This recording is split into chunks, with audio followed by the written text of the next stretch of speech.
Welcome back to the Global Business Report here on Arise News. With increasing calls for Nigeria to diversify its power sector to provide alternative sources of energy for the fast-growing population, international experts have begun to weigh in on the importance of developing a local nuclear infrastructure base in the country that could serve the sub-region as well as the rest of the African region as well. Yes, well, this coincides with Nigeria's recent signing of its country's program framework 2018 to 2023 at the International Atomic Energy Agency, a move aimed at boosting technical cooperation and identifying priority areas that the transfer of nuclear technology and technical cooperation resources will be directed to support national development.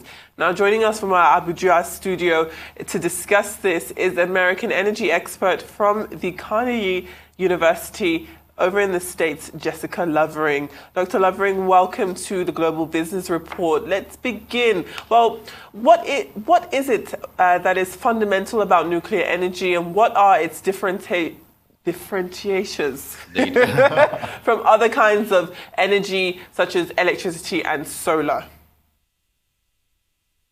Yeah, thank you for the question. Thank you so much for having me here today. So nuclear sits sort of in between fossil fuels and renewable energy.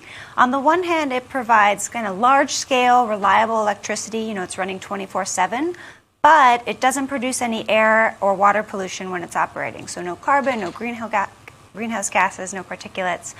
It sort of operates like hydroelectric, but it can be placed anywhere. You don't have to have rivers or special geography. And it also isn't affected by seas weather changes the way that hydro is. So it's great for large growing economies who are also concerned about air pollution and climate change.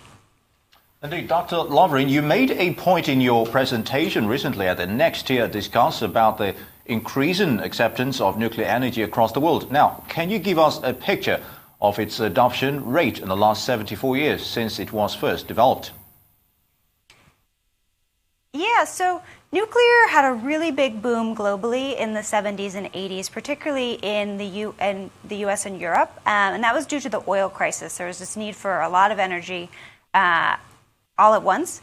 But it has stagnated since then, mostly due to slow demand for energy growth in the U.S. and Europe. But now we're seeing another boom, particularly in Asia, so in China and India. And for example, China has over 30 reactors under construction. So we're seeing a shift to where nuclear is being built and who's building it towards countries that still have rapidly growing economies and rapidly growing demand for electricity. And so the thought is that now, in maybe the next 10 or 20 years, we might see a similar shift to sub-Saharan Africa, the Middle East, where there's still a big unmet need for electricity and also growing economies, growing population. Dr. Lovering, let's talk about costs. Nuclear energy is said to be more expensive than any other sources of energy which we're used to here. Given that Nigeria's purchasing power parity is lower than some of the countries you've just mentioned, what do you recommend? Are there any cheaper nuclear options? Yeah, so the challenge with nuclear is that it's particularly expensive upfront, so you have to pay a lot of money to get the plant built. But the positive side is that once the plant is built, it provides a lot of energy. And so if you look at the life cycle of the plant, the electricity is actually very cheap. It's cost competitive with fossil fuels, and it's very cheap for a clean energy source. So in countries that have a lot of nuclear, like France, they have really low electricity rates, and that's because they're able to spread these costs out over time. So the challenge is really getting the plant built and financed in the first place. Now that comes down to whether you can get sort of special deals. So there's financing packages offered by some of these nuclear vendor countries like Russia, but an alternative looking forward is a lot of the nuclear reactors under development today that are going to come on the market in the next few years. They're all a lot smaller. So what we call small modular reactors, and a lot of them are looking at being factory produced rather than constructed on site, and that'll help bring down the cost. It's like buying a combined cycle gas turbine or an aircraft. You're not going to build it on site, you're going to order it, have it delivered and plug it in. And the perception is that that will make the technology much more available to more places that can't afford that huge upfront cost. and is looking for some source of electricity that is still cost competitive in the long run, but able for smaller economies to finance. Indeed, Dr. Lovrin, probably quite a number of people probably don't know about this, but there are currently 2 nuclear plants in Nigeria, located at Itu, Akwa Ibom in south Nigeria, and the other in Geregu, that's in Kogi, the middle belt, all co-financed by Russia's Rosatom on a BOT model, that's build, own, operate, and transfer. Now, what other business models do you think international investors are more likely to go, or rather to key into, and what are financing options are available? Yeah, so the build, own, operate, and transfer model, or build, own, operate, just staying own it, is a great model for newcomer countries that are looking to build their first nuclear power plants. We're seeing similar ideas for advanced nuclear, sort of new nuclear designs that are easier to finance because they're so small. So some additional models might be building floating nuclear offshore, so that's easier for a vendor country to deploy, and the host country, Nigeria, would just be buying power, like a long-term power purchasing agreement. And so that's much easier to finance from a utilities perspective. And other options, there are some very, very tiny nuclear reactors in development right now, probably coming onto the market in 5 to 10 years. That's about 1 megawatt. So that's so small that it could be purchased just outright by industrial customers. So whether it's a big factory or an oil refinery, and that's a very different model than the large-scale utility contracts that we've seen in the past, when a single private company could purchase a nuclear reactor. And for them, it would be a business decision. It's cost competitive with diesel generators, and it would be much more reliable in the long run. Okay, so I'm going to say it because I think we're all tiptoeing around it. When I hear nuclear, it does have a negative connotation, and we've had examples of this throughout history. Disasters such as Chernobyl, Fukushima. What do you think the primary measures on health and safety should be when developing nuclear energy? Yeah, so first of all, there's no getting around the importance of having a strong independent regulator for safety in your country. Every country that has nuclear needs to have that. But it's important to remember that those reactors that had accidents were very old. They were built in the 60s. And the nuclear that we're building around the world today is much safer. And the reactors that are coming onto the market in the next 5 years or so are a very different class. A lot of them have what we call passive safety or inherent safety features, such that you don't need really complex engineering to manage the safety. A lot of them are what we call walk-away safe. So that means if something goes wrong at the plant itself actually shuts itself down and cools itself in the long run, with no need for redundant safety systems and human intervention. And so that's something that we're really looking forward to. The plants are much safer, and they're also much easier to operate from a human capacity perspective.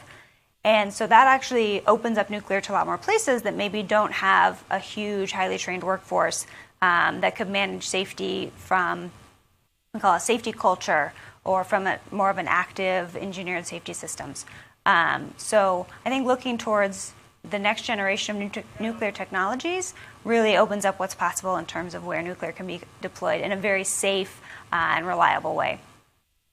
Very good. Now, in terms of training and capacity development, how can Nigeria key into the nuclear knowledge base such that it can also be a hub for nuclear research and development? Yeah, I think the very most important step is to invest domestically in nuclear engineering research and development, and also education. So what's funny is how I got here is that I've met a lot of nuclear engineers around the world from Nigeria, and they all tend to go abroad to get their graduate training. And that's a shame when you have such an ambitious, dynamic workforce that you could keep here. So there's a lot of interest in nuclear here. There's really good educational programs, but I think there could be more investment in research and development to kind of keep the the young professionals here. And there's also a lot of room, and Nigeria's already been engaged in this, but room for international collaboration, memorandum of cooperation on projects, on experiments, on research and development. There's a lot of room for that, young professional exchanges, sort of short-term international conferences and training where you can learn from what other countries have experienced and also share your experience from Nigeria. Oh, very good, Dr. Lovren. Just a one-off question here. Earlier on, you mentioned the fact that there is no need for complex engineering on these facilities, but in reality, Nigeria has a history of maintenance issues on public infrastructure. What do you have to say to this? Mm-hmm.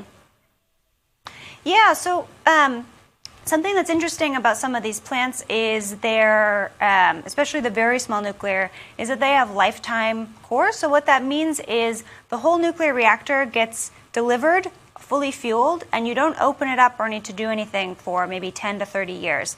And that's very different than past nuclear. So if you're looking at more of a model where the company that built the reactor, that owns it, is in charge of the maintenance, that might help with some of those issues of if you're having challenges maintaining your own power plants, knowing that side of the power plant will be taken care of by the owner.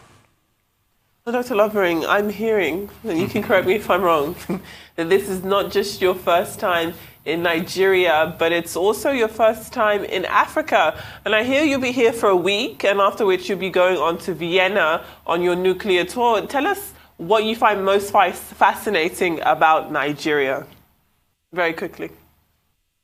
Yeah, well, I mean, what's really inspiring is just how ambitious and dynamic the workforce is. So I came to this Nigeria Young Generation Nuclear Conference and just seeing how much interest and awesome research is going on is really exciting to be here. I've written a lot about nuclear in developing countries, and to see these really early stages of a country that's interested in expanding the diversity of its electricity profile, but just getting started on that path has been really cool.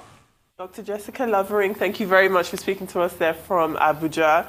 Well, moving on now, you're watching the Global Business Report here on Arise News. Up next, Nigeria's current account deficit increases to 876 billion naira. We take a close look at the numbers after the break. Stay with us.